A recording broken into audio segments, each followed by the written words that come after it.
got all this going on. I'm going to tell you the story like I'm talking to you. What's up, bros? Me, the professor. You want to talk about Panama? Panama is good and it's bad. It's got more good than it has bad, but just like every other country out down here, we got our own set of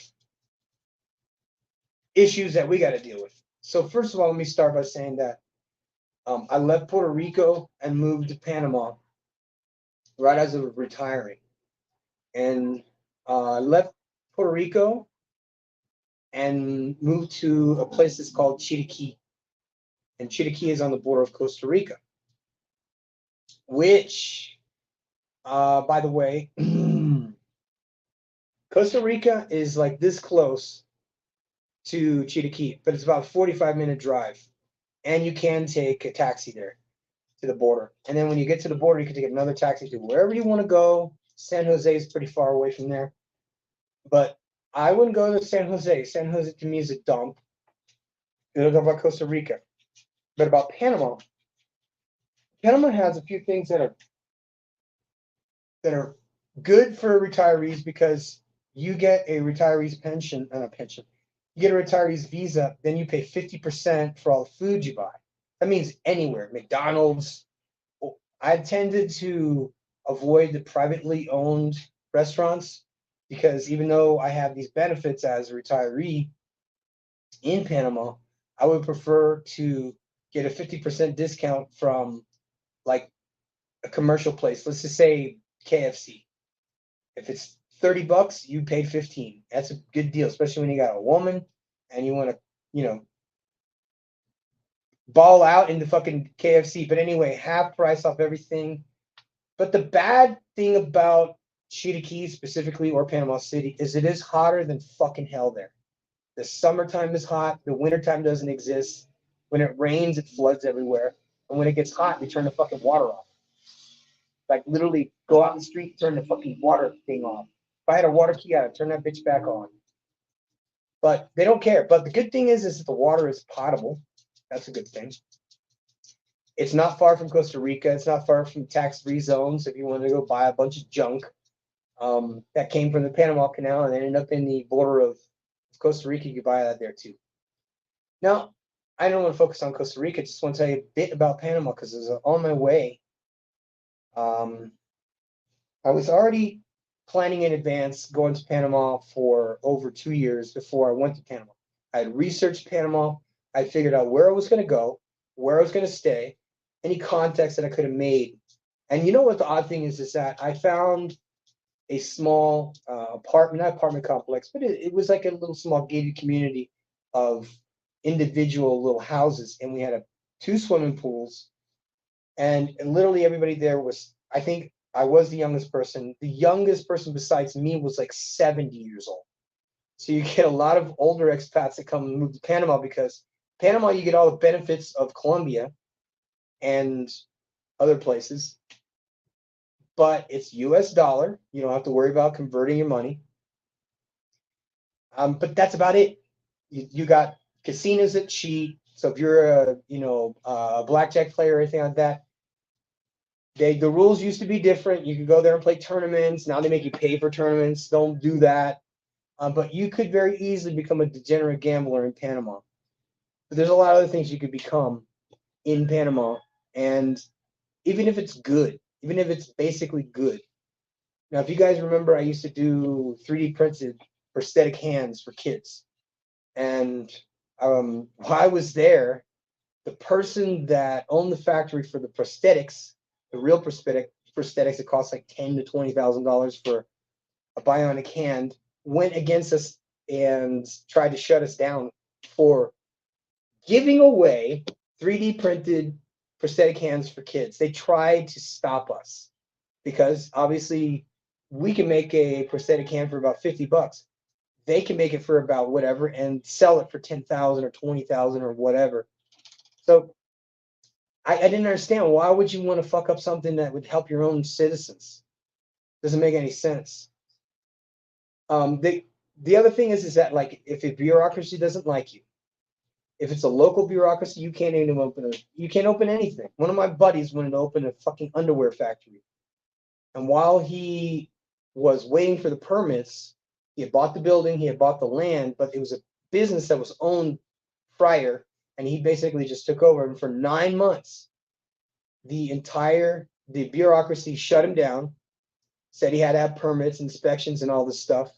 And for 9 months, he had to fully employ all of his employees in the factory for 9 months because they were trying to force him out. Finally, he did. He fucking just said, fuck this shit. And he sold the company to somebody else who had the same problem. It was not his problem anymore. So there's a lot of those little nuances like that. Another thing is that the cost of living is good in Panama, but the cost of living has gone up. Okay, so if you want a really nice place that's like down in Balboa, Balboa is the main strip where the president lives in Panama City. It's near everything. It's all the cool places, all the cool spots, all the pretty girls. You follow the pretty people in Panama and you end up on Balboa. You've been up a Balboa, there's also like a Trump apartment there that you could rent. There's Airbnbs out the gazoo there. There are lots of buildings and empty apartment buildings in Panama. Get that dog's ass out of here. And at night, I'm just gonna tell you guys this: you can buy yourself a nice $300,000-$400,000 apartment on that main strip right there, and it'd be over the top beautiful. But you won't have any fucking neighbors because all the narcos and all the politicians buy up all the apartments in the buildings. And at night, you can see there's 3 lights on in the whole building. Why? Because that is how Panama hyperinflates its real estate. It tells you that this building, high-rise building in the hottest part of town, that's completely sold out except for one apartment. Only one left. That's probably true. There's probably only one left because the narcos bought up every single apartment in these buildings. And at night, you go drive by and you see there's only 3 lights on. And this was the same time that the Panama Papers came about, by the way, guys. What it is a bunch of people hacked into and okay, let me explain. Panama City is a haven for tax shelters and offshore banks and offshore companies. And what Panama offers is a thing that's called a shelf company. That is a shelf or a shell company. A shell company would be something that's empty on the inside, has nothing. You might have an address, it'll be with a lawyer. You might have a bank account, it'll be with a lawyer. So Panama Papers basically blew everything open, busted it wide open because all these buildings that were in Panama were empty, and at night there were no lights on within a few things. So they started investigating. They figured out via some group of lawyers that was probably coming up, some shady organization. And so the Panama Papers came out, and basically every single politician in the world has some shady business dealings in Panama. So that's no longer, I mean, it's still going on. You can still get a shell company. You can still have like 4 or 5 lawyers as your president and your vice president and your treasurer, and your name not be anywhere near it. So in the event you guys, need to have that kind of level of security and anonymity, you can go to Panama and do it. It costs $1,100 to do so. You can open up a Panamanian business for $1,100. That's it. It's that simple.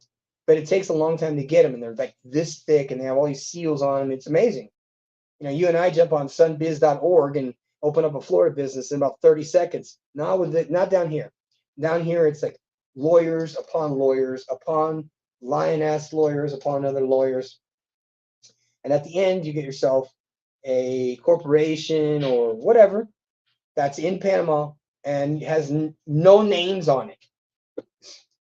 Like it's blatantly it's just blatantly trying to evade whatever eyeballs that might be peering on these people. So if you're not into that, it doesn't matter. It does not matter, because those people are going to do what they do anyway. So another reason why Panama may or may not be for you, because it isn't for me, it's not the women, it's the fucking food. The food in Panama sucks so bad. I swear I thought I was in Cuba. The food in Panama, it tries to be like Colombian food. It tries to be a little bit like Costa Rican food, which sucks too. with all the fried shit and everything else, and it's stay and it, like if you go to a restaurant, it looks like a Chinese buffet. All the food is dry. There is a couple of exceptions, and I obviously survived there. I had to eat, and the way that you eat healthy in Panama is to eat Chinese buffets. I am not kidding you guys. You go everywhere else, the Chinese buffet of all places just happens to be the healthiest place in this part of Panama.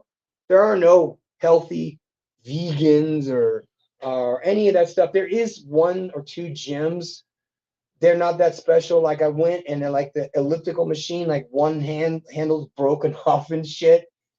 So it's very much a recycled community. Every single thing that you see, clothes, cars, every single thing you see around is made for North America.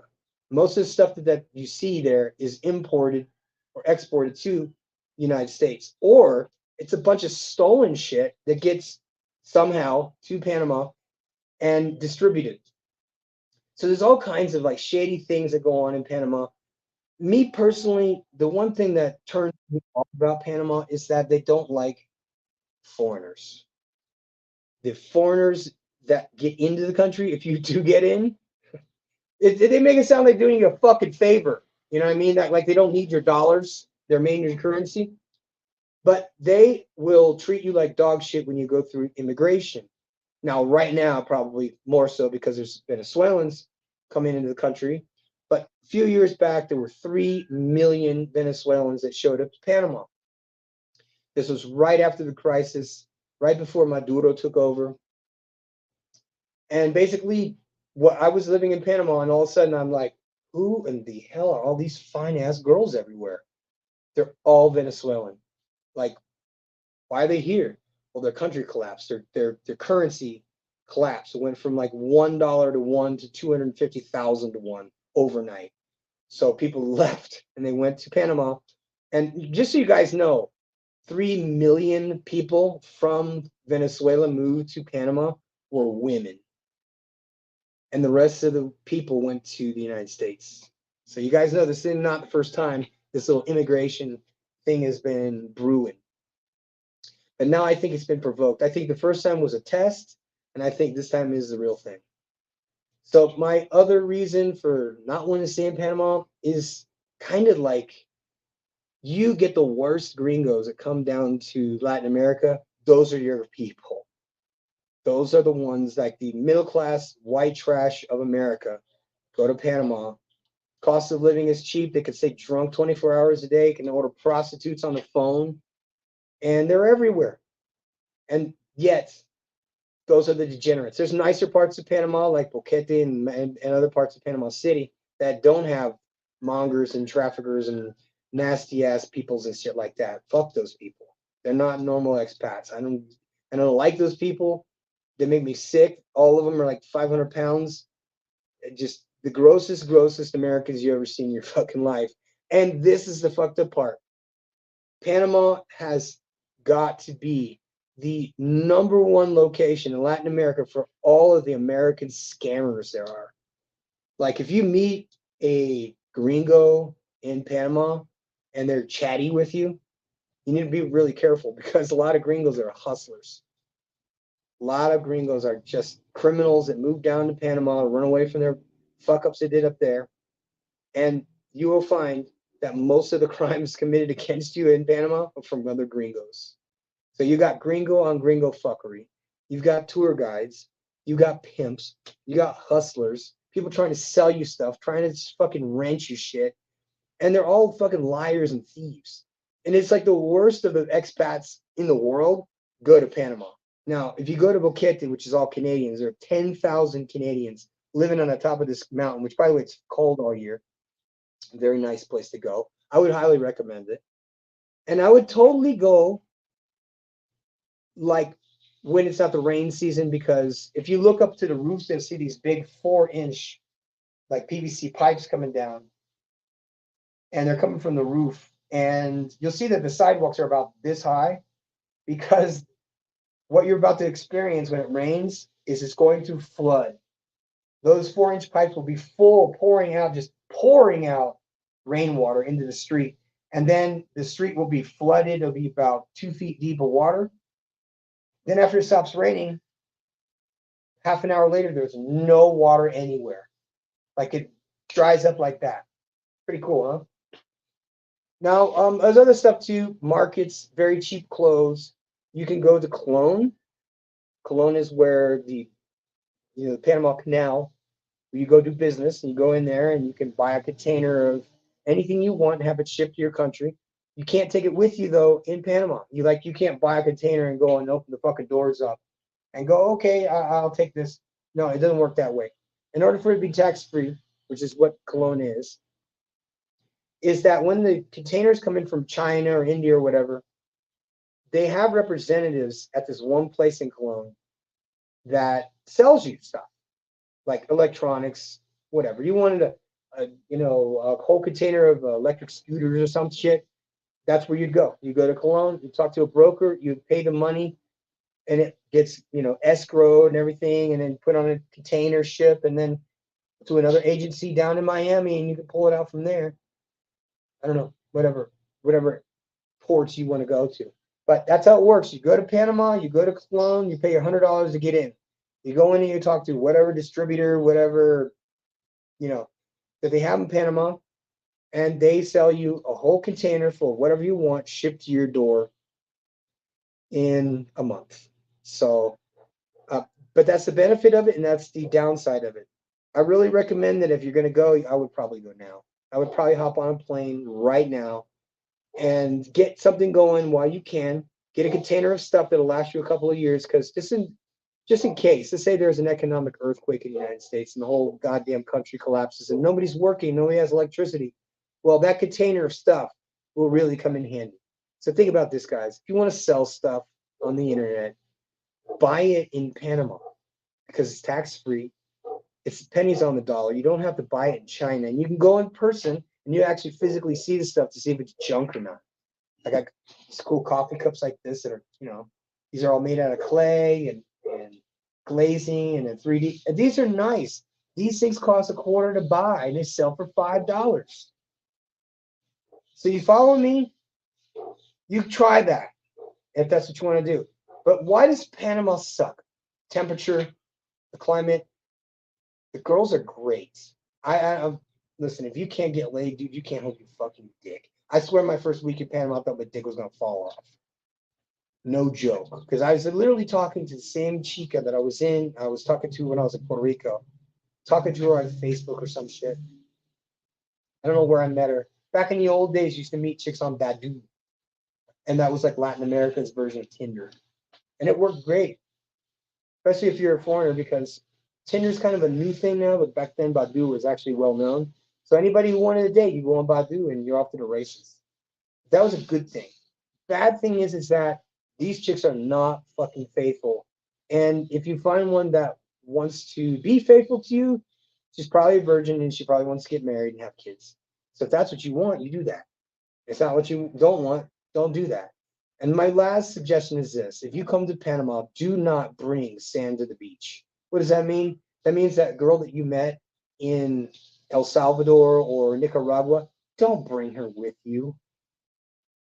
Don't bring sand to the beach, because you'll find that all these countries that are around Panama have all the prettiest girls living in Panama. Problem is, they'll break your heart. It's not worth it. This is all fake. None of this is real. They'll tell you they love you and all this, but don't believe it. They want your money. And if there's anything that smart businessman wants to do, he sees where there's an asset and when there's a liability. Take your chances. Go rent. Go check it out. Be there for a minute. And you'll understand why I don't go back there anymore. You can get all the benefits of Colombia, Venezuela, and everything else in Panama, not have to convert dollars, and it isn't too expensive. So if that interests you, I mean, my hat's off to you, but I'm done with that shit. I'm going to El Salvador. I'm going to Paraguay. I'm going to Argentina. Mexico's about to install a communist president. So obviously, you clearly don't like communism. So we're in a pursuit to finish all of our projects so that we can get on the bus with all of our dogs and scoot on down the road to the next fucking fire station. Until the next episode, I'm the professor, and I'm out.